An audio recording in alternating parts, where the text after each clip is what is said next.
Right, who else would like to say hello? Hello, my name's Carol and I'm from Wyndham Lodge in Werribee.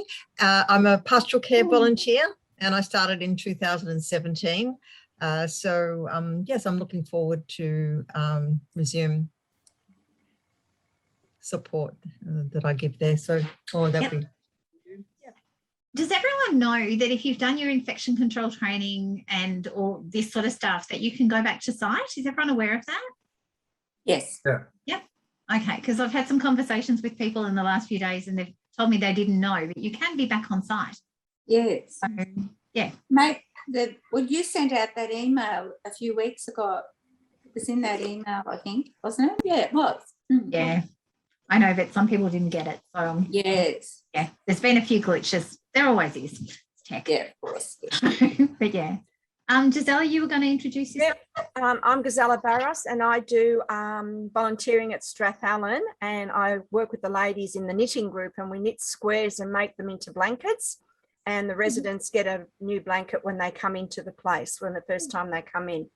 And I've got about 18 ladies who come and knit every week with us. Oh, that's nice. Yeah. Fantastic. Yeah. Mm-hmm. Matthew, you've got your hand up? I'm Matthew at Headley Sutton, and I went in last week and did a history talk with the residents, and I'll go in again next week to do a current affairs session for 5 years. And during COVID, Matthew was very good about doing them on Zoom, weren't you, Matthew? Yep. Oh, nothing stops Matthew from doing it. So that's great. Okay. Dung, do you want to say hello? Hi, Dominic and everyone. I am Pastor Dũng Nguyễn from Vic West Church, and my pastoring volunteer for Vietnamese residents at West Haven, Footscray. I've been doing that for almost 3 years so far. A long time. That's wonderful. Thank you. Nice to meet you. Well, I think I've met you actually at a training I've done previously, but I'll meet you again. But last time my daughter was there. Yeah. Yes. Leah was there. Yes. That's right. Kim, do you want to say hello? You were first on today. So yeah, I'm Kim. I'm from Coringal in Tasmania. I've just actually recently retired from full-time work and started at Coringal about 4 weeks ago as a volunteer. Oh, I think I've heard about you. Lana's very proud of her volunteers, so we hear about them a lot. So she makes sure that people off the mainland are heard. So heard good things. Who else would like to say hello? Helen. Helen, yep. I'm Helen Crellin and I'm at Bapcare The Orchards, and I've been there nearly 4 years, and I do a bit of companionship. I do some of the ladies' nails, and I also do a little bit of craft with the ones that can. So yeah. Fantastic. Do you do that with Wendy, Helen? Wendy's sort of not really doing that as much now. She's mainly just doing companionship. So when I do the craft, I just do very simple things with them, and it's a bit sort of time constraint as well. So yeah, I understand that. Thanks. My name's Carolyn. And you're from Wyndham Lodge? I'm from Wyndham Lodge, yes. And my mother was in Wyndham Lodge for 10 years, so I've sort of had a long connection with Wyndham Lodge. But just a general dog's body for Sharon, but doing a bit of craft and games and one-on-ones and things like that, yeah. I know that Sharon adores her volunteers. Very stressed when you guys weren't around, so I'm glad that you're back. So I'm sure that I haven't been back yet, but I'm looking forward to getting back. Oh, cool. Well, get in touch with Keith. I'm sure that now he's back, you get back on board. Yes, for sure. Yeah. Thank you. would like to say hello. Hi, Leslie, I can see you've just joined. How are you? very well, thank you. Yeah. Yeah, I'm Leslie Smith and I'm going to be starting to volunteer at Peninsula View. So nice to see you, Leslie. Thank you. I'm just going through the process. I still haven't got there yet. No, takes I a little think while. Samantha's just sort of working on the permit to be able to go on site. Well, let us know if she can't do it, and we'll help you out. Maria and Cash are brilliant at permits. Yeah, So, I'm sure she's onto it. I believe Sam's taking on some extra work, so she'll get there. she will. She will. Sylvia, would you like to say hello? Yeah, I'm just checking I wasn't on mute. I work in the Northeast region, or have, and I did individual clients for some time, and then Cheryl, who was my supervisor then, had a little group that she'd had for many years, and that moved to Rosanna Baptist, and I'm a member there, and so I joined her with that little group, about 6 ladies that used to come once a fortnight for a couple of hours, and we do various programs over the time. And then Cheryl went back into church ministry, and Penny took over till the grand event happened last year, and we haven't met again since then. I've had a little bit of contact with the clients that were coming then over the phone, but that's where we're at the moment. I don't quite know what the situation is going to be. We connect with you a little bit later, and we can talk you through what you need to do to get back on board. Does that sound good? Yeah. Yep, great. Okay, great to have you here. Anne, would you like to say hello? You're on mute. Yep. Yeah, sorry. Hi, my name's Cham, and I'm a volunteer for the My Care Aging Project, but obviously due to the pandemic, not much has been done with that yet. So fingers crossed I'll get to volunteer sometime soon. But yeah, nice to meet you all. Well, Tram, can I introduce you to Maria? Maria, do you want to say hello? Maria runs the in-home care visiting program. So if you two connect, you can probably start sooner rather than later. Oh, cool. Yeah. Hi. Do you want to say hello? Hi, Tram. Hi. Hi, Tram, and everyone. I actually have 2 roles. I'm the volunteer program assistant. I work closely with Dom. You may know me because I call you and send you emails all the time too. And I'm also the in-home care volunteer coordinator. So the program is basically volunteers going to the clients' houses and spend some time with the clients. You can have a cup of coffee, go for walks, go even to the shopping center when it's allowed again. So there's different opportunities for the volunteers to, you know, connect with the community and help the clients connect with their community. So yeah, I will keep in touch, Tram. Keith, I've just asked to unmute you. Would your team behind you like to introduce themselves? Want to introduce yourselves, everybody? Yeah, sure. Yeah, why not? Oh, hello, everyone. You can see me waving. My name's Anna, and I'm a volunteer for Bapcare Wyndham, and I've been doing it now for probably about 3 years. So and Keith is our volunteer coordinator. Yeah, look, we do a lot of different things. We help out the lifestyle team, help them take them to different destinations, because we got 3 levels in our place, so you have to move people around.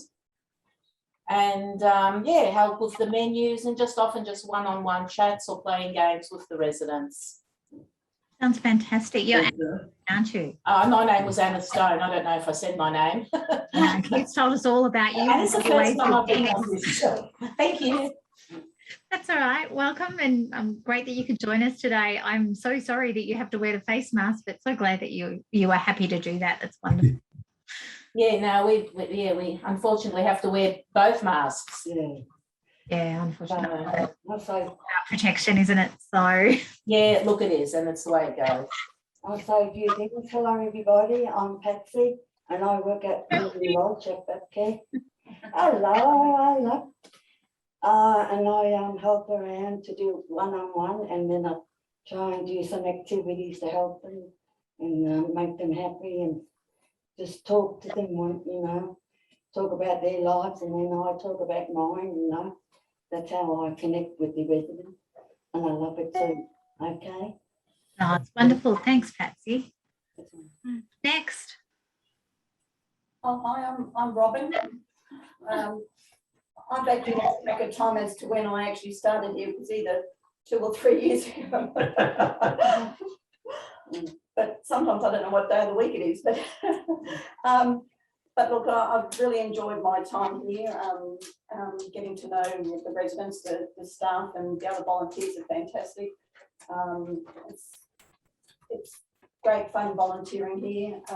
It's talking to the residents, yes, trying to just light up their day, just even if it's only for a few minutes in that day, just somebody to talk to them. So I have to keep doing it for a very long time. Thanks. That's wonderful. Thanks. I don't know if you know, but we can't see you because you're off screen, but welcome. So who else would like to say hello? Sorry? Some of ours are camera shy. That's okay. They're allowed to be. That's fine. Dominic? Yeah. We have 2, 4, 6, 7 or 8 people, and we've got a couple who are running a little bit late. This is part of the Windham Lodge team that sends me crazy 3 days a week. Oh, I'm sure that's really crazy as much as I do, Keith. But I wouldn't have it any other way. Well, it's good. Thank you for the invitation. That's wonderful. All right. Well, before we get into the training, would anyone else like to say hello? Judy, anyone? Hello. Can you hear me? How about we go Judy and then I'll jump to you, Peter. Is that all right? Hello. Peter can go. All right, Peter, do you want to introduce yourself? I don't think he has connection to the audio. That's I why. think he's having problems. He put in and out. Perhaps Judy? I can hear you. I missed the introduction. I had difficulty getting onto Zoom. I assumed that FaceTime would do the same job, and it didn't. Yeah. So I had difficulty, and I'm not sure if you can see me. I mean, I can hear you. Glad you can hear us. We can't see you, but we can see your name on the screen. Anyway, I'm Peter, and I'm at Karana in Kew.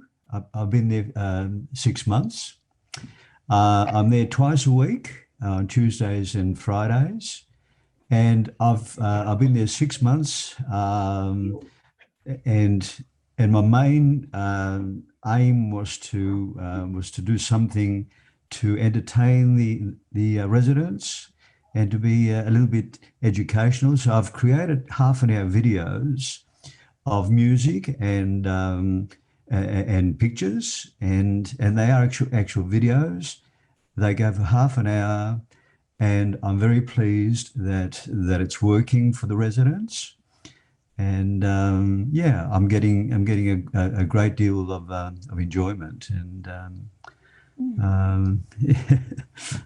and I'm sorry I haven't got a proper connection to this. Don't worry about it. It's fine. Look, as long as you're with us, and hopefully you'll enjoy. Yes, I am enjoying it. Thank you. Good. I'm sorry, I missed your name. I'm Dominique. I'm the volunteer program lead. I'm the one who sends you all those. You are the Dominique. I am the Dominique. Thank you so much, Dominique. I've been dying to see your face. Oh, well, there you go. Here I am. That's just wonderful. That's wonderful. Thank you, Dominique. Well, I'm glad to meet you. Is there anyone else? Judy, would you like to say hello? Just hello, everyone. I volunteer at Strathallan for Cameron, the chaplain, and help lifestyle out a bit. And I love it. I've been there this morning, actually, and I just love it. Fantastic.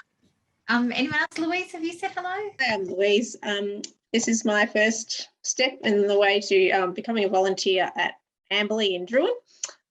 I've been heavily involved in children's ministry, and I'm trying to hand that over to get more involved in aged care work. So it's the first step. It'll be lots of fun. I'm sure you'll enjoy it. And Amberley has a lovely group of volunteers and a good team down there. So looking forward to seeing you enjoy it.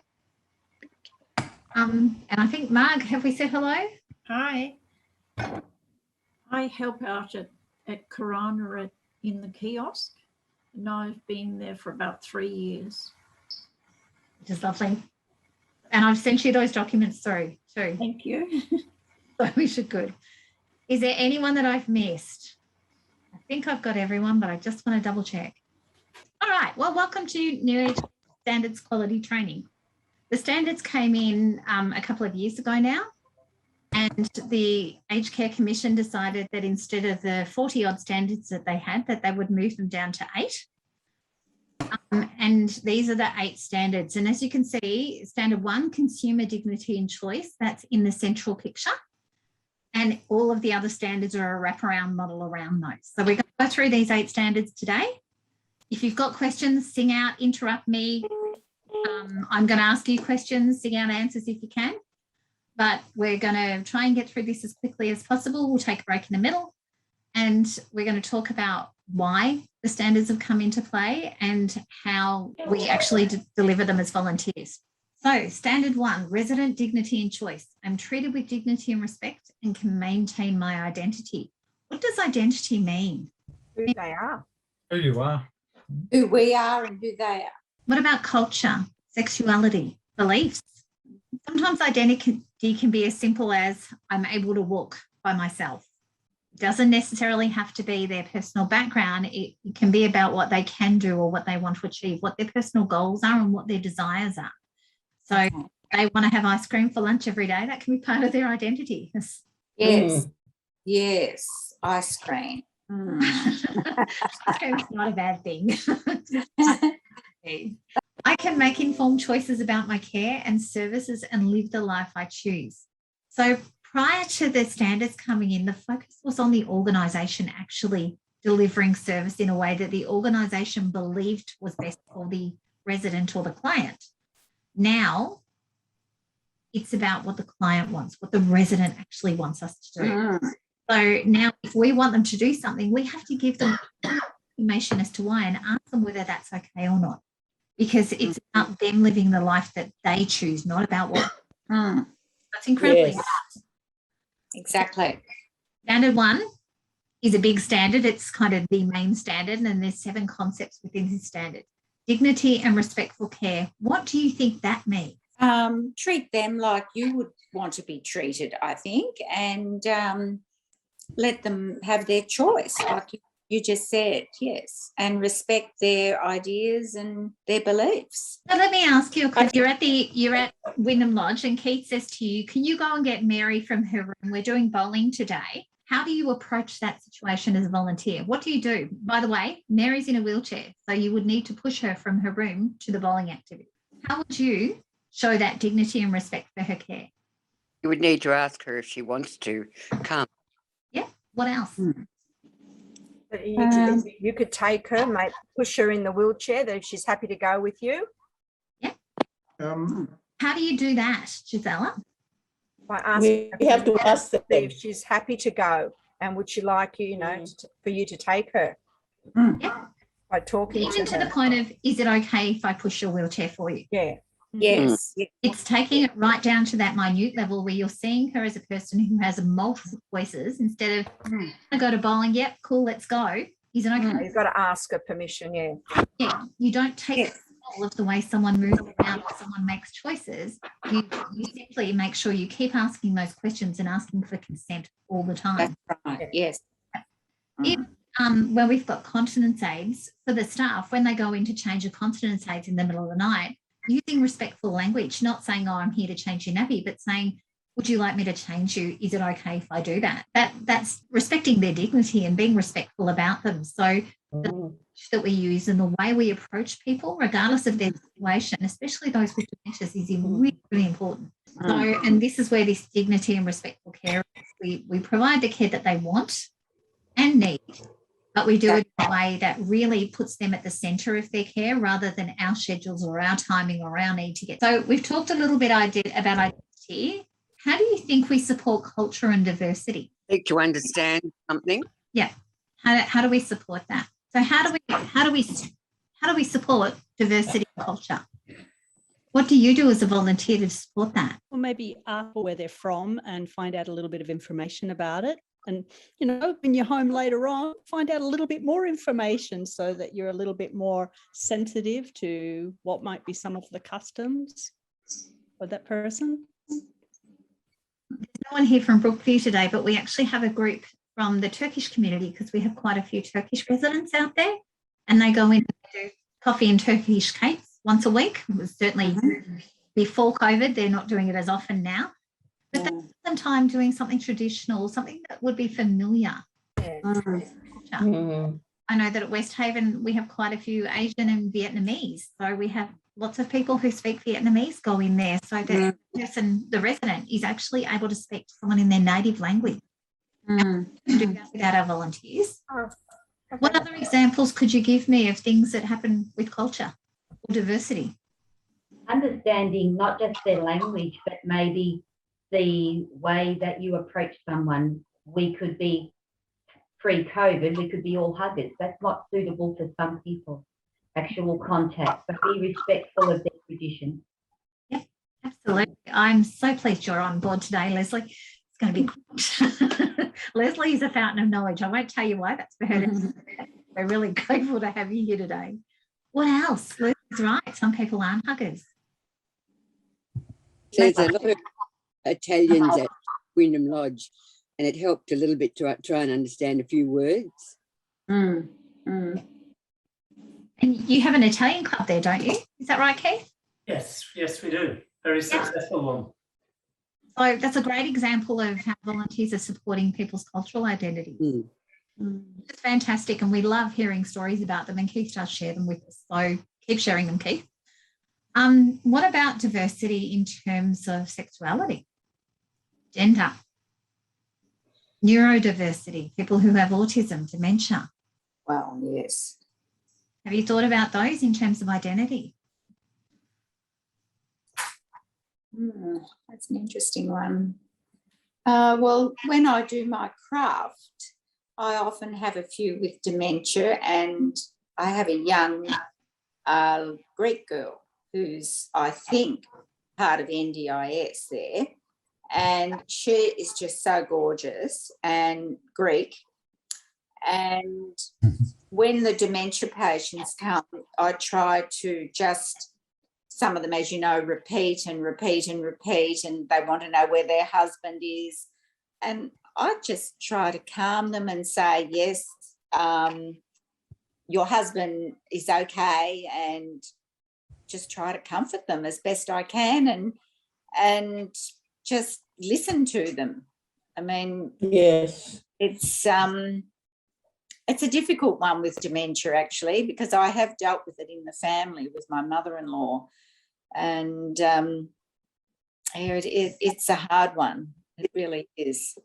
And just to keep them focused on doing a task is sometimes challenging, I find. So that's something to take into consideration when you're planning an activity. If you do, when you're diverse in there, how do you accommodate and support those people? How do you make sure that they remain engaged while everyone else is okay? Yes, so that's right. Think about those things, but these are the things that the Commission is asking us to take into consideration, particularly more so as Asperger's, autism, all different kinds of disabilities are now coming into play in aged care, because we had thalidomide babies, we had all sorts of issues going on where people were doing things and ended up with disabilities. So how do you as a volunteer think about those people, and how do you put aside your unconscious bias, because people have grown up with issues?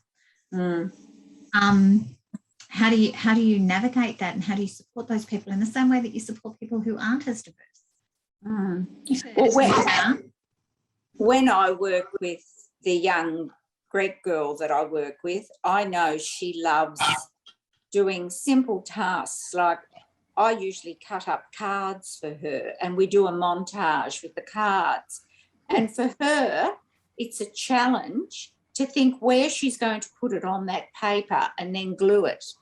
And you can see her mind going where she's going to place that card or that picture. And she just loves it. And when we finish the activity, she will say, "That's my best one." And I go, "Yes, that's your best one." And she's so proud of it. It's such a simple task, but you can see the enjoyment she's getting from it. So it's all Doesn't about that in turn give you great satisfaction as well? Yes, it does. I mean, she's just, when I come on a Monday, she just lights up and she'll say to me, "Am I doing stickers today?" I go, "Yes, stickers after lunch." And it just makes her day. It's so enjoyable to watch her. Yeah, it's what volunteering's all about, isn't it? It is. It's lovely. One thing I do want to raise is that quite a few dementia patients are quite racist. They say things that are really confronting sometimes. Oh, yes. Yeah, and we've all been educated to not think that way about people. So when you actually have someone who has dementia, who has gone back to something that they probably grew up in, because a lot of them referred to immigrants as new Australians and things as their childhood, and because they've reverted back with dementia, they can be quite without actually meaning to be. So just remember when you're actually doing that to, plain face, don't react. But you say, let's talk about something else and shut it down. There's no point in saying, "Hey, I want to talk about that with someone who has dementia." They digest that information. But just be aware of your own responses as well, because that can be quite difficult. You also have to remember it's another generation.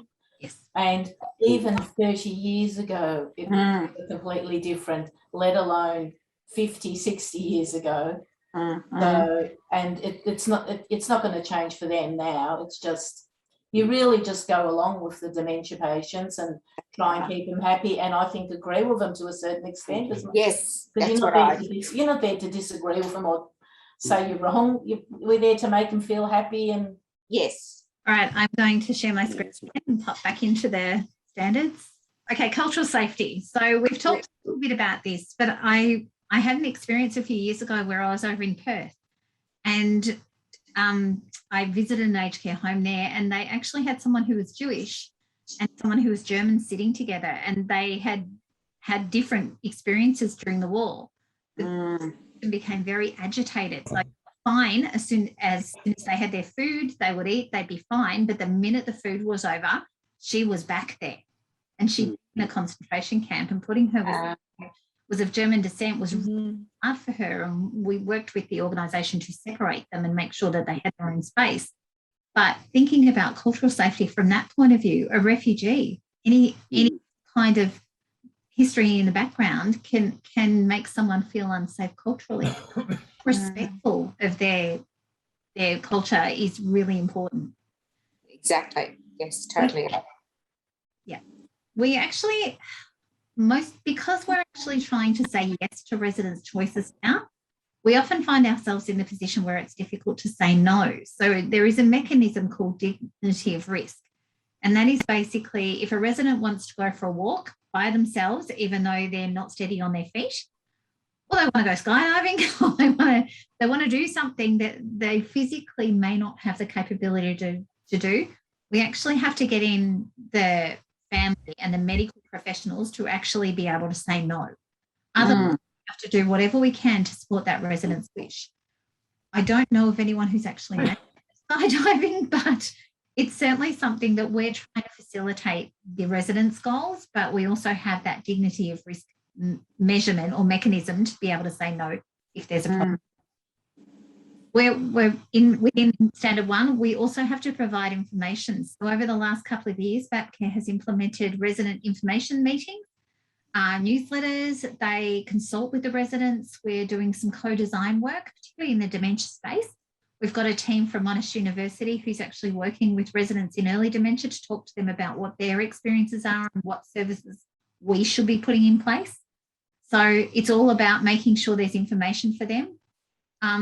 The Wyndham Lodge families and residents, when we had our COVID outbreak at Wyndham Lodge, they were getting daily updates on what was going on, what we were doing to support them, how we were managing the situation. Everything is about providing information. Sometimes it can be a bit of overload, but it's all about making sure the residents understand that what is going on around them and that what we are doing for them is because of this reason or this reason, and being able to allow them to make informed decisions. Number 6 in this particular standard, personal privacy and confidentiality. Privacy and confidentiality is incredibly important, and sometimes we get really slack with it. We had an incident a while ago where a volunteer had visited someone who had a heart condition, a resident, and she had lived in the ILU previously, the resident.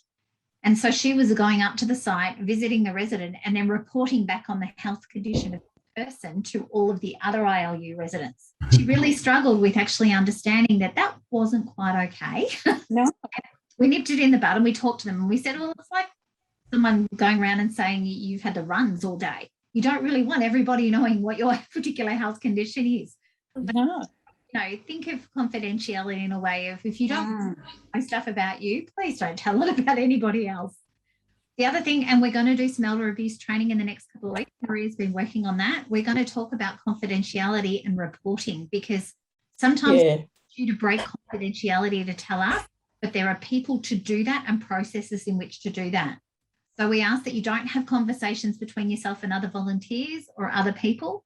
If you see something and you need to say something, staff are the people to do, and you can't get onto staff. My team, Maria, Cash, are available, all the volunteer coordinators. We ask that you respect that privacy and confidentiality. It's incredibly important. The other standard one is that connection to relationships and communities. So some of the ways in which we do this. Okay, so at Karana, they often do a husband and wife dinner for two, particularly when one of the partners lives outside and comes in to visit. On special occasions, the chef will prepare a lovely 3-course meal. There'll be roses and candlelight, and they'll be put in a room together to just have a special dinner for two to try and maintain that romantic relationship, because there's a lot of loss and a lot of grief that goes on when a partner comes into sight. We try and make that really special. In sites where we have the kiosk, we used to decide what to stock the kiosk with. Now we ask the residents, because we feel it's really important that we're actually providing what they want to buy rather than what we think they should buy. Yes. And one of the residents was really keen on having chocolate frogs so she could buy them for when her grandchildren came to visit. It's really sweet, but we didn't know that. So asking that question was good, because it meant that we could give her the ability to do something nice. And I know the lifestyle team often consult with the residents, especially in the meetings, about what activities they'd like to do and try and put things in place. So it's all about providing that choice for them. Okay, standard 2, ongoing assessment and planning with the residents. I'm a partner in ongoing assessment and planning that helps me get the care and services I need for my health and wellbeing. What do you think that means? Where you have residents meetings with the management. Yes. What else do we do? Asking the individual what they would like to do, incorporate that into their daily activities. They may want to just watch television all day. Respect that. They don't want to go out and play basketball or do the garden or bingo or whatever. It's about what they want to do. So the activities chart should really reflect the individual, and that can still be group activities, but be respectful that they only want to do what's in their care plan. And the girls, you'll find the lifestyle team will already have that in place. So don't push something onto them that they don't really want to be a part of. So let the residents give any grievances that they may have or things they think could be done better. I think maybe also the residents' needs change, and maybe their goals change as well. So if you set up a program where they're doing the same thing, same time of day, you're not going to be able to adapt to their changing needs. Yep. Our lifestyle team are incredibly dedicated to providing that different program and incorporating different things. It doesn't always happen because sometimes there's budget and planning restrictions. But I know that when residents ask for different activities or ask to be left alone in bed, the lifetime team do whatever they can. You may not be aware, but the Commission actually looks at each resident's plans. They pull plans out of the computer, and the lifestyle team work really hard in documenting individual plans for every single resident that's in there. And it's the same with clients with home care as well. So there's all this paperwork behind all of the activities that they do, and there's all these plans behind all the activities they do. And volunteers may not be aware of it, but it might be helpful if you are doing one-on-ones with residents and they're going, no, I don't want to do this, just to check in with the lifestyle team and just say, what else can I do? Or is there something you want me to do with her? Or is there something I can help them achieve? Because it's been really, it's hard to know what the plans are, and the load for lifestyle is quite large, and they don't, I'm sure this will agree with me, they don't always have time to do every little bit of it. So anything that you could do to help or offer to help would be great. And the more activities, the easier it is for lifestyle all the behind the work scenes done as well. So they do a tremendous job. They're just incredible people, and they love having volunteers help. So ongoing assessment and planning. So that has to happen all the time, and those assessments have to be updated. And they're not just for the enhancement services, the lifestyle stuff, they're for the clinical care as well. So every time there's a change in their medical status, lifestyle and the clinical partners have to go in and actually change things up and do new plans, which is really good because it promotes a conversation with the residents. So now we as volunteers and staff are partners for residents' goals. So we had a resident a while back, he wanted to go and buy his own grandson's wedding present. So his family had always said, I'll just get it and I'll put your name on the card. But he didn't want that. He wanted to go out, he wanted to go to the shops, and he wanted to buy it for himself. And so we facilitated that. The volunteer took him, they got it all gift wrapped, he came back and he went off to the wedding very pleased because he'd actually bought them something that he wanted to buy them. Small goal, took a little bit of logistical working, but we are partnering with residents for the goals. We have other residents who want to go for a walk. I know in Tassie, they've got a couple of residents who go for a walk every day. So the volunteer goes in and they go for a walk, and it's a pre-planned route and it's all been checked for work health and safety, but they plan these things. We've asked for a lot more flexibility for volunteer roles. You'll probably find as you come back, you're not doing the same traditional things that you used to do before. We're asking you to do different things, a lot more one-on-one, because residents deteriorate when they don't get visitors and their families are excluded. So we ask for that flexibility from you guys so that we can keep doing all the things we have to do. And we involve, listen to and respect the views of our residents and offer as many choices as we can. Always offering choices and asking for consent. I'm not going to do that. I'm going to jump to here and just go straight into personal and clinical care. So I get personal care, clinical care, or both personal and clinical care that is safe and right for me. What does that actually mean? What does safe and right for them mean? What they feel comfortable with. With, I would say, with what they feel comfortable. Yeah, sort of a personalised service. Yeah, that's right. So this is exactly what it is. As I said before, some people have continence aids, some people are very capable in the shower, they just need someone to be there. And it's really confronting for the first few times when you go into aged care to have someone standing there while you're naked and vulnerable in the shower. So we have to negotiate and navigate all of those emotional responses as well as the physical responses that a person has, give them the right kind of care. So our staff do a tremendous job doing this. Absolutely. And it's something that we ask you to think about as volunteers. A couple of things to draw attention on this slide. Sanitising. Make sure every time you go in and out of a residence room, every time you change activities, anytime you touch something, that you're sanitising your hands. And the touch side, while once very important before COVID, not so much now, please. Right now, that's not the right kind of service. Okay. So safe, effective, best care practice and support, tailoring to the residents while managing the risk, the dignity of risk form that we've talked about. Okay, infection control and free flu shots. So we offer our volunteers free flu shots, and lately we've been offering COVID jabs. Now, I hope everyone is aware that by the end of this week, everyone has to have at least one COVID jab to be able to volunteer. Is anyone not aware of that? Oh, that's a great silence. I'm so pleased. Everyone who has gone and got their COVID jabs, it gives us peace of mind, and it gives the residents peace of mind, and hopefully gives you peace of mind as well.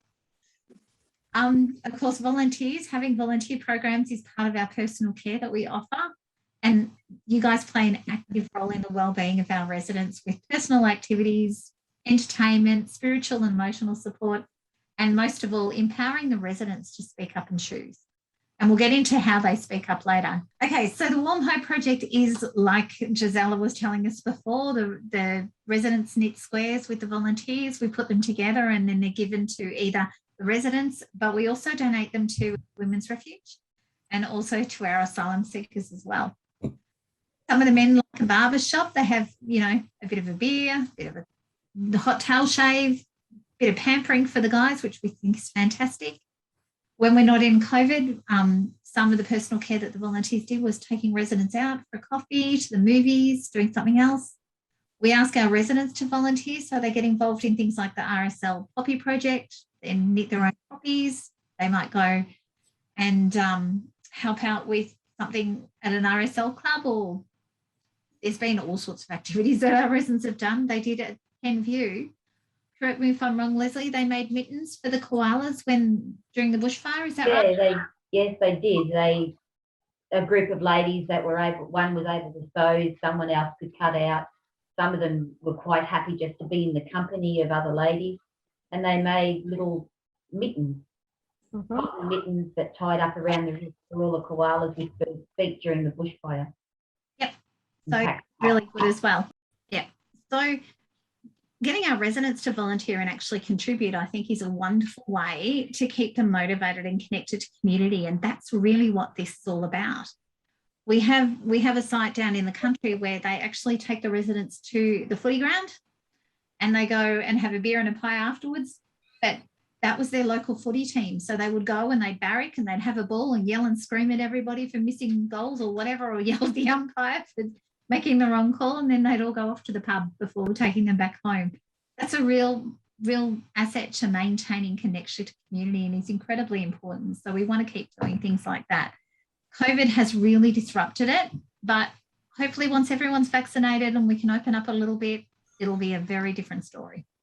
Service and supports for daily living. I get the services and supports for daily living that are important for my health and well-being and that enable me to do the things I want to do. So it's about connection. It's about progressing. Like if they've got goals, how do we help them to do that? It's about contributing, as we spoke about it just a minute ago, and about being respected. It's also about quality, making sure that they have a good life, that they're not just waiting to end their life, but they're actually enjoying the last few months or years of really important thing to do. So in supporting residents to engage in community, internally and externally, so that's what we've talked about. Abbey Gardens actually has a ball every year where and this year's theme was going to be cowboys, so country and western. So they were really disappointed because they had to cancel, but they're hoping to have it once things open up, and the families and the community actually come in and they actually dance at the ball and everyone dresses up, the residents dress, staff dress up. It's a fantastic event and a great initiative. We do support to engage in social and personal relationships. So during the big lockdown last year, a lot of our volunteers kept in touch by phone or by Skype. We are so grateful that they did, because those relationships actually really helped the residents not to deteriorate. Their connection to that outside world was incredibly important. And even though our volunteers weren't necessarily saying, oh, it's really bad out here, this is what's going on, it was just that fact that somebody cared about them, that get paid to care about them, that was really important. Things like doing activities that they're interested in. Matthew's got a great following for his history sessions, don't you, mate? Definitely, yeah, and it's lovely seeing them. Yeah, it is, and they look forward to it. And of course, that's personal goals. Can you see organisations' service environment? Yes. Yes. Okay. I feel I belong and I am Yes. Comfortable in the organisation service environment. So I want you just to take a moment and I want you to imagine that you are blind and you've gone to bed early one evening because you were tired and you live with a housemate and overnight he's had a bunch of friends in and they've moved all the furniture, there's litter and garbage all over the floor. All you want to do is get up and get your coffee because you don't function until you've had your coffee. And you walk out of your room and you step on stuff that you can't see and there's furniture in the way and you almost trip over. And it's like you're sitting there going, what on earth is going on? That feel? Awful. I'd probably be a bit stressed. Yeah. And helpless. So what does that mean? Like in terms of that person, does that person feel respected by their housemate or their friends? No. And also their confidence will go as well of being able to get around. Do they feel safe? No. No. Do they feel angry? Yes. Yes. Oh, you've invaded their personal space. And they're out of their comfort zone. They're just out of their comfort zone. And their confidence will go down too because they're not able to do the things they were able to do. So this is in their own home. Yeah. If you're a dementia patient and you were walking through an area which you knew really well and everything had changed, how would that They'd be more confused than ever. Yeah. Because they like everything where it is and they don't like anything moved. It's a bit like autism where everything has got to be exact or they have to know where it is. And I've worked with children in disabilities and I found with them that if you move something, they move it straight back to where it was. So it has to stay where it is for them to know where they're going. So how do you as a volunteer in a residential aged care home and not make someone feel unsafe? You wouldn't move anything without asking them. You have to ask. And as a volunteer, I don't know about anyone else, but we don't go around changing anything in their rooms. No, we don't do anything like that. That's left to the nurses or lifestyle staff or whatever, but that's exactly right. Yeah, we take things as they are. And it could be unless they move the water glass from one side of the tray to the other. It doesn't have to be a big change. But if the person has diminished capacity to understand what the changes are, yes, as volunteers and as visitors to their home, need to make sure that we're not altering things. Exactly. So running an activity for them and you've needed to change the furniture around, you need to put it back at the end of the activity. Exactly. Yes. If you're running an activity, say you're making cards, Helen, and say Shane is doing a drumming activity in the next room, maybe you need to consider where to do that activity because if Shane's doing noisy stuff, people who need instructions as to how to do stuff shouldn't be in the same room. So exactly. a conversation with your volunteer coordinator about the place to actually run activities is going to be of the most comfort to the volunteers. Absolutely. Yeah. Even someone wanted to move one of the garden chairs and there was a whole process around doing that. The residents had to be talked to about it before they could move the garden chair because they must have seen it done in the spot. Yeah. To think about the impacts. So standard 5 is all about home. Exactly. Dominique. Yeah. Just a little comment. I'm a volunteer at Vision Radio and we're told that if we move anything, we have to move it back when we've vacated the space. Yes. People need to be comfortable and know that they can actually expect their environment to be the environment. Yes. Just jump onto the next slide here. Dominic, it's Helen here. I know when I do one of the ladies' nails, I have to move the chair to sit on and I always put it back in the exact position. And I always make sure she always has a box of tissues at her table, and I always make sure I put the tissues exactly back where they were. Always a good idea. I mean, Yeah. you know what it's like when someone removes the remote or the cordless phone in your own home. Exactly. Just remember it's their home. And if they have limited mobility as well, it's not easy for them to get it. So that's the other thing I think of. Yep, absolutely.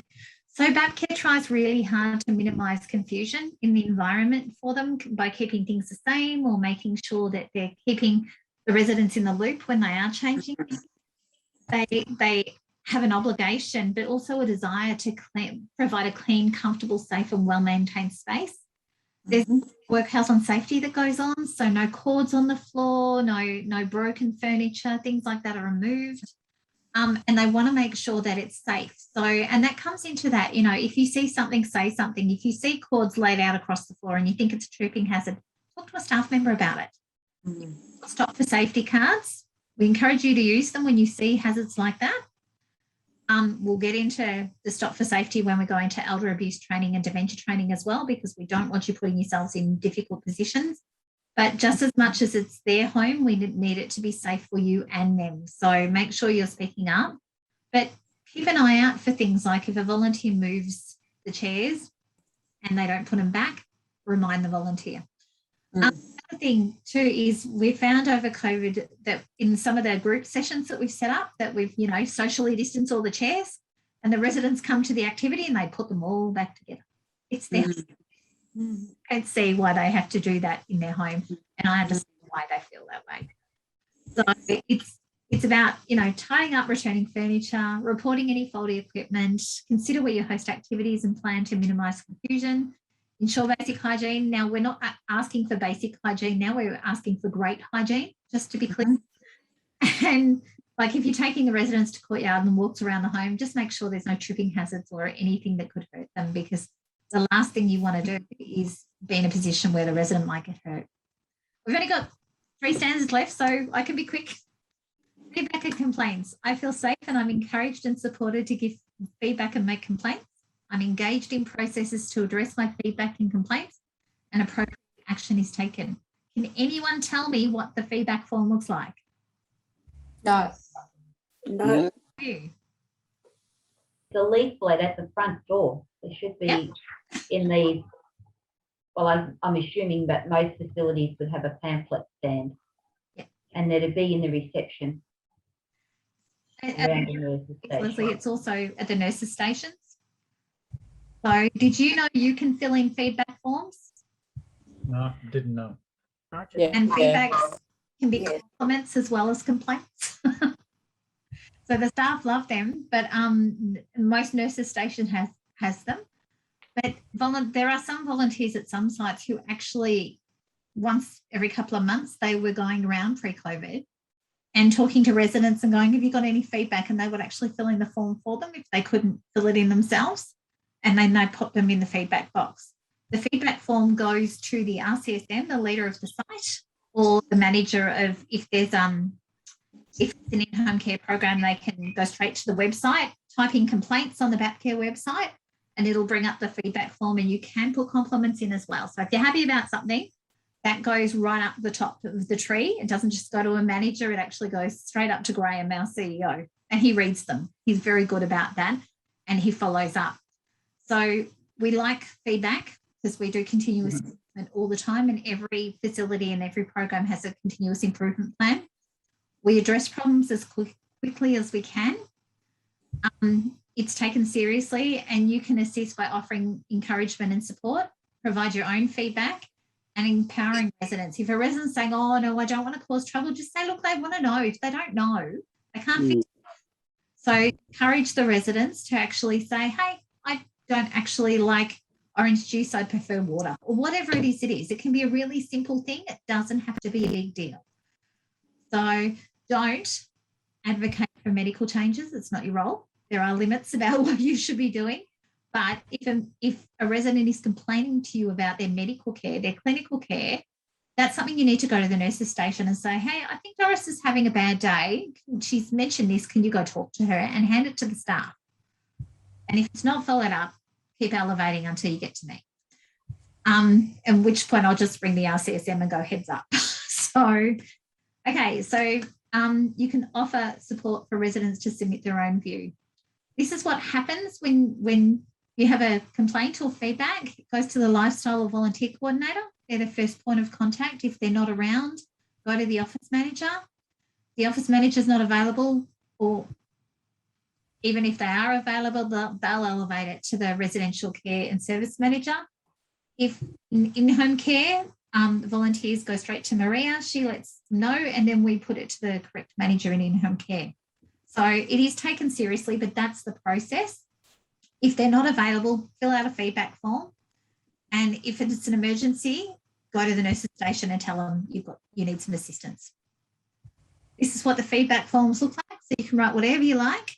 You can do it anonymously if you want to. That's okay. I have never heard of a volunteer getting in trouble for providing feedback. So, and I would know because it had come to me. So just, feel safe that you can actually raise some concerns, and you can give us suggestions as well. It doesn't have to be a compliment or a complaint. It can absolutely be a suggestion. I know there's very similar concern on there, but if you think we're doing something really well, tell us that we're doing it really well so we can keep doing it. Or if the resident's telling you we're doing something well, tell us, because we don't always know. We don't always have capacity to hear it because we're busy. So pointing it out to us is really good. Just do it nicely. That's all I'm asking. Okay, so as I said, feedback forms at all nurses station, taking the form, sitting with the residents, letting staff know when a resident would like to do something else. So if bowling's on and they want to just play cards in their room, that's okay, but just let the staff know if you've been asked to go get them. Just say, look, she just wants to play cards. I'm going to go play cards with her. You now know the process for making a complaint. And as I said, you can go to our website. You can also use the volunteer@bapcare.org.au. You can write directly to us on email. And if need be, if the resident wants to make a complaint and they don't have English as their first language, we can source an advocate or a translator for residents. So don't forget that there are lots of mechanisms that people can provide feedback on the service that we provide and the care that they're receiving. Standard 7, this is my favourite standard because it's about human resources. I get quality care and services when I need them from people who are knowledgeable, capable and caring. That kind of describes volunteers, right? Mm-hmm. Yeah. Right. And this is why we ask you to do all the training as well, because we think professional development, even as a volunteer, is something that you not only deserve, but that it actually helps you to enjoy your role more. So there are 4 key concepts. First is enough workforce. So making sure that there are enough staff to deliver the clinical care and the enhancement care like lifestyle and volunteer services that we need to actually make the residents and our clients' lives better. Attributes, attitudes and performance of workforce and volunteers. So we go through quite a process when we onboard you. We do interviews, we do reference checks, we do police checks, we do the stat deck, we fill out a quite an extensive application form, which is part of the interview process. And then we do induction and we do work health and safety and we do all this training. So, and we do that because we want to make sure that the people that we're bringing into the site are safe and willing and have an attitude. Very important. It is. It's very important. And I know sometimes that volunteers go, there's so much paperwork to do, but we do it because, number one, you're working with other volunteers. So we want to know that the volunteer is going to treat each other well. You're working with staff and we put them through an even more extensive process, would you believe, before they can come on board. And you're working with vulnerable people. So we want to make sure you have all of the right information, the right training, so that everyone is safe and that everyone can enjoy their role. Organisation of workforce and volunteers. So that means the top, from the board right down, having funding, having resources, having people like me and Maria and Cash, having people like lifestyle and volunteer coordinators. It's incredibly important to have volunteer coordinators who you can talk to and who support you. And we actually have that support at BAPCare. We're very fortunate because there are some organisations that don't have volunteer coordinators. So we are kind of very different and very professional about that as well. And we also have our recognition programs and the support that we do as well. And then assessment, monitoring and review. That's a lot of, we talked about standards 2 and 3, that clinical care and planning, monitoring, we've just completed an audit in the volunteer program. That's our monitoring and review stuff to make sure that all our volunteers have the right credentials and making sure that everybody is safe. So we talked about workforce who are sufficiently qualified and skilled. We actually do a lot of training with our workforce, right through from PCWs right up to RCSMs, to divisional leads in home care, to our family services, our foster care, our asylum seeker teams. We do tons of training. Enough people to support the residents, and our volunteers make up our team of who enough people are, and we're so grateful to have you back after having that big long lockdown last year. Enough people with training and skills. So we know we've asked you to do a lot of training this year, but this is part of Standard 7. Best practice and upskilling to meet needs. So we're going to be doing dementia training very soon and elder abuse training, which is exciting. Maria's done a lot of work on those. Effectively communicating with you. So being able to let you know through My Impact, the database that we use to talk to you. In work health and safety, making sure that you guys aren't pushing trolleys or wheelchairs without knowing how to, without hurting yourself. Safety checks, security checks, and that fostering a culture of respect for diversity and inclusion. Okay, I'm going to just keep going. Organisational governance. This is our last standard, guys. I'm confident the organisation is well run. I can partner in improving the delivery of care and services. So as I said, our board loves our volunteers. We actually started Back Care with volunteers. And our CEO and executive leadership team value our volunteers as well, which is really good. Standards 8 holds the governing body accountable for the delivery of safe, quality and care. During COVID, we heard a lot of news reports about St. Basil's and a couple of other organisations where the residents had to actually be removed because they weren't getting safe and quality care. That care, we have not had any residents removed for that reason. So, and our governing body is accountable for that. They are very concerned about the delivery of care. We have a whole quality team that actually assesses and supports the team on the ground to make sure that everyone's getting the right kind of quality care. Ensures that our interactions with our residents are kind, caring and respectful of each resident's identity, culture and diversity. Remember how that wraparound model goes back to number 1, part of number 1. Supporting residents to live the best life that they can. Educating the workforce and volunteers to know what harm, abuse and neglect looks like and how to prevent and report it. That's what we're going to be doing in the next couple of weeks with our elder abuse training. And managing the organisation ethically, responsibly, transparently and is accountable. So you would have seen our annual report, but the ELT and the board are always concerned about our ethics, and they're always concerned about our ethics and making sure that we're transparent and that we hold each other accountable. So examples of practice of this are safety in the dementia training. So we do lots of work health and safety. We're doing dementia training, effective feedback mechanisms, which we just talked about in Standard 6, strategic and financial planning. So it's been tough. There's been a lot of extra costs with all the PPE and everything else with COVID. So it's up to the board and the ELT to really plan to make sure that we have the financial resources to make sure there's enough staff to care for everyone. And managing risk and quality in relation to the health and wellbeing of our residents, staff and volunteers. So in terms of the risk management, you may not know, but every 3 months your volunteer coordinators have to complete a risk assessment, particularly during COVID, to make sure that having volunteers is safe. So part of that risk assessment is training, infection control, COVID vaccines, all that sort of stuff.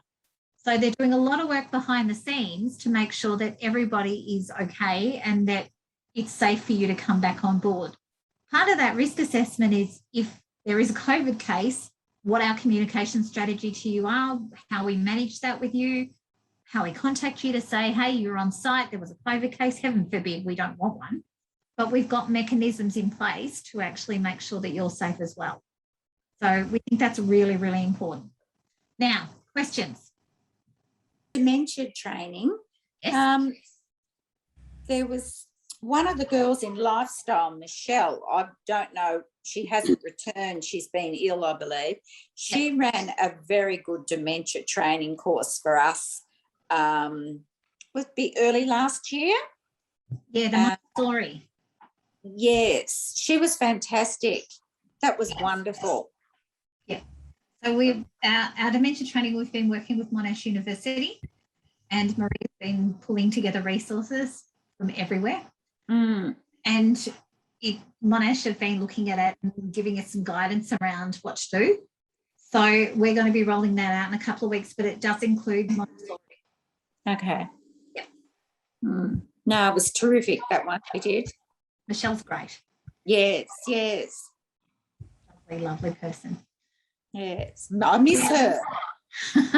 I think we all do. Oh, I miss her in the lifestyle team. She was wonderful, really wonderful. I have a question for the volunteers. Can you hear me? Yeah. Does everyone have their stuff for safety card? Because that's essential for all the volunteers to be able to say, I don't feel comfortable in this situation.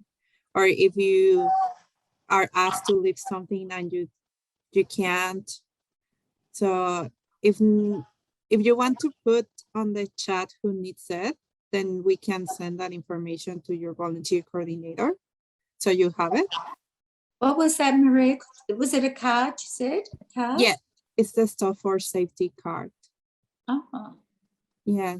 We'll send out an email to the volunteer coordinators to just ask them to give you one if you haven't got one already. I know that the work health and safety team will be delivering more of the site over the next couple of weeks. So okay. By the end of October, you should all have one if you don't. Please let your volunteer coordinator know. I can't remember if I've got one. Yeah, but Maria's very right. It's really important. If you're uncomfortable in any situation, you need to walk away. You need to pull your stop for safety out and say, this doesn't work. I'm going to step back and go and get a staff member to address whatever's going on. Absolutely. Role to intervene. Yeah. Unless you were saying something? I'm just a little unclear as to when we are actually able to come back. You're able to come back? We are. Which side are you? Well, I'm at Wyndham, and I'm actually doing the volunteer pastoral care. Okay. I understand that your chaplain's been on leave for quite a while, but I'm sure Keith will hook you back up. Is that right, Keith?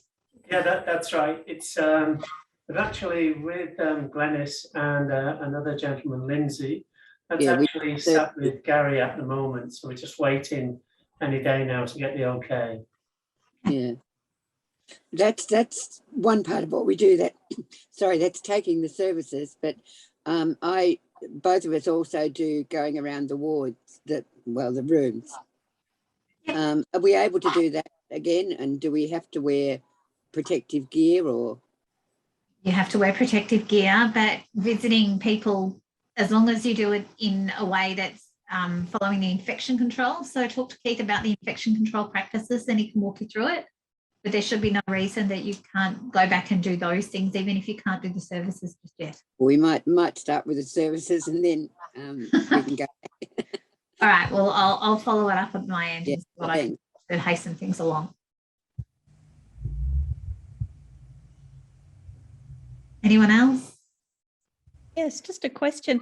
At the moment, I haven't been in at Headley Sutton for like a couple of months with the lockdown. What sort of changes are there then with the protective wear? I noticed that they're at one of the places they're wearing like the face shields and that. Will we need to do that? Or is it just the face masks? Yeah, depends on the site. Some have goggles instead of the face shields. Some sites like the Gippsland or Kooringal have different because they've got different restrictions around the restrictions. Dominic, could I make a comment on that? Yes, Lisa, I wear my mask until I start my talks, and I take my mask off because they can't understand me if I. Yes, I'm finding that. Thank Some you, of them, Matthew. a lot of the residents, their hearing isn't really good, and I find that they're not understanding me. And many of them have lip read for a long time without actually realising they've been lip reading. It's been 18 months and the residents are pretty good at this now. Like they've got the staff wearing the same PPE every day. I understand. Just to remember, no matter what you do, that social distance is incredibly important as well. Yes. To speak to your individual volunteer coordinator about things like taking your mask off and social distancing and making sure that's appropriate, because we're not supposed to do that at all. No. It's quite challenging. Yeah, unless you're eating. Yeah. If you're standing out the front taking a service, it's very, very difficult to do that with a mask on. Agreed. That's something you have to navigate, yes. Yeah, I take services in another nursing home, and I always take a mask off while I'm actually speaking. Is everyone aware of the single site rule that you can only volunteer or work at one site? Well, I've actually checked this one out, and but we've been able to go to this other site and been asked to go, and we've always done the two. So we have some volunteer coordinators who work across sites too, but they're only allowed to work on one at a time and then have to break. Okay. And we do have volunteers who do volunteer at two sites, but when the health department says single site, that means us through.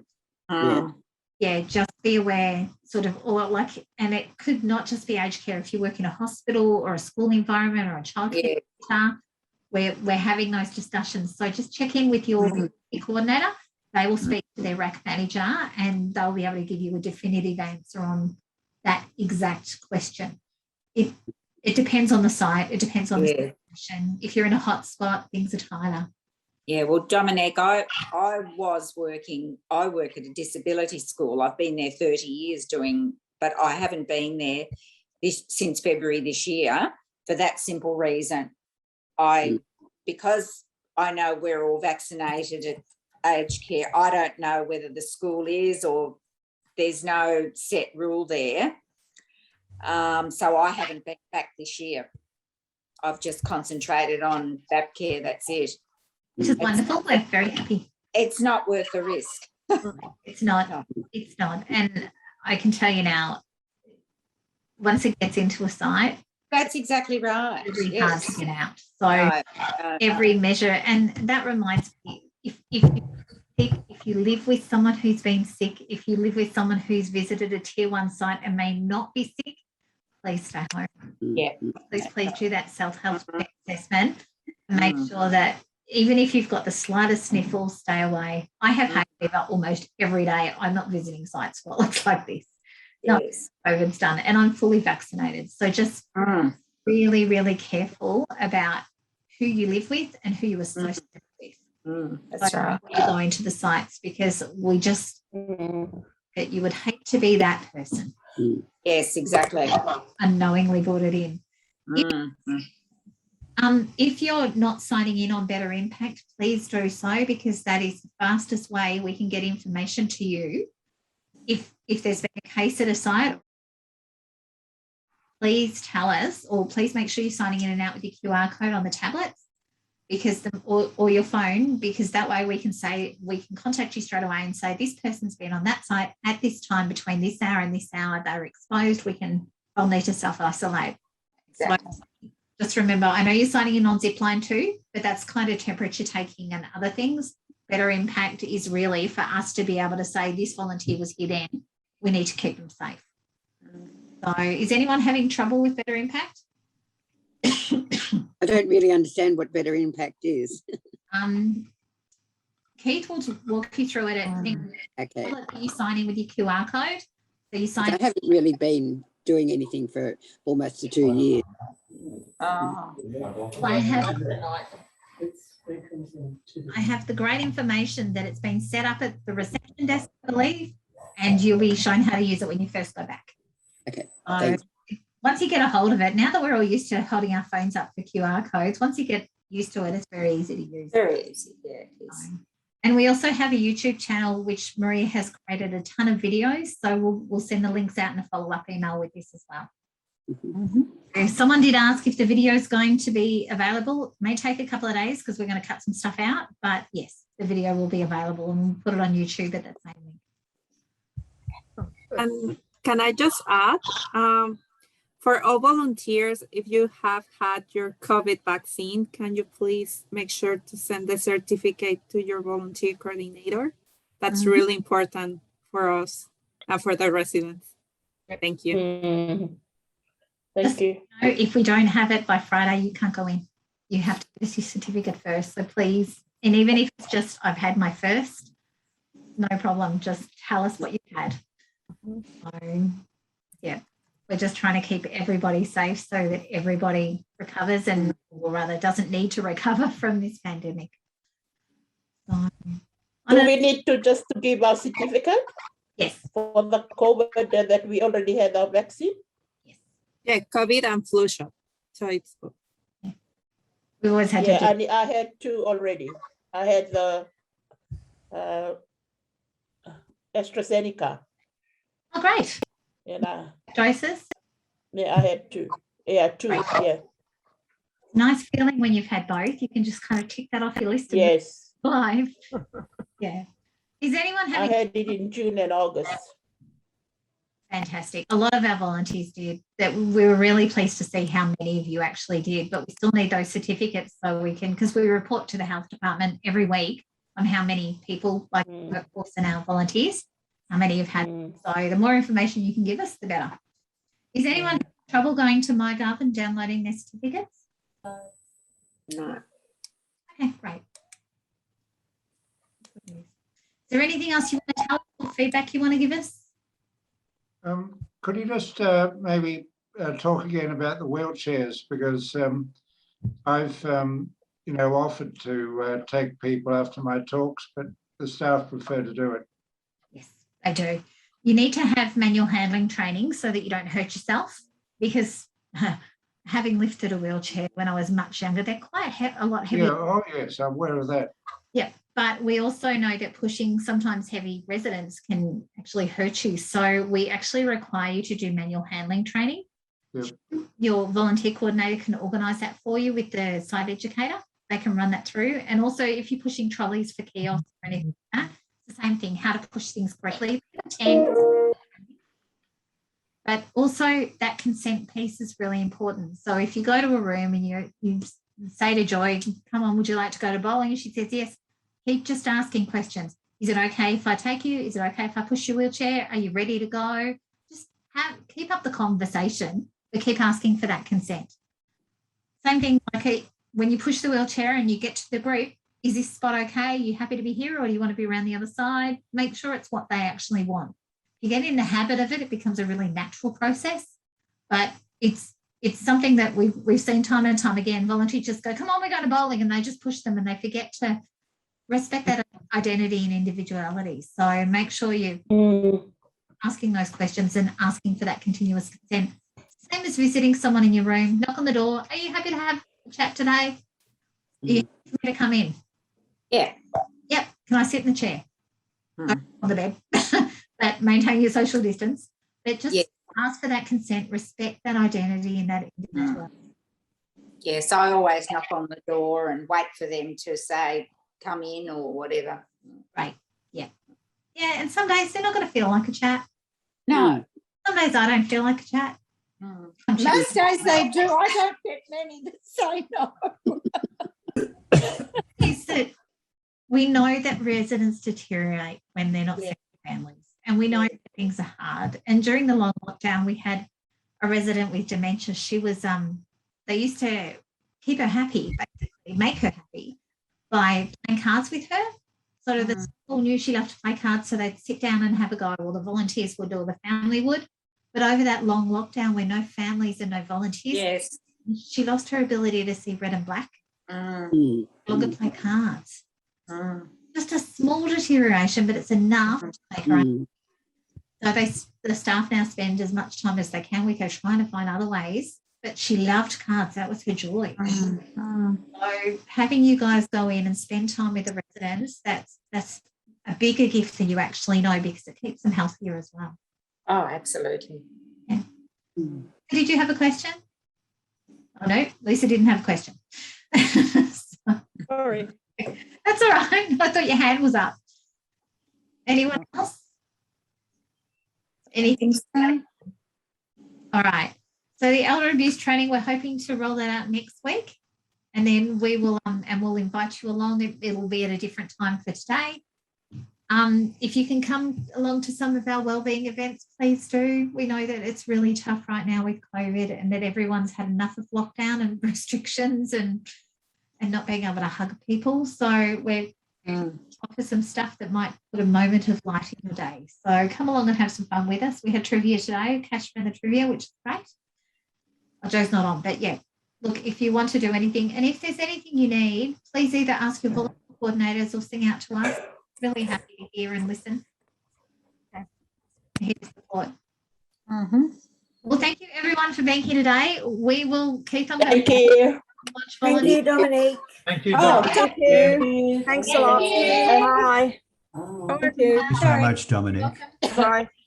With that Thank you. dementia training, will that be online or will they run that at the, say, at the orchards?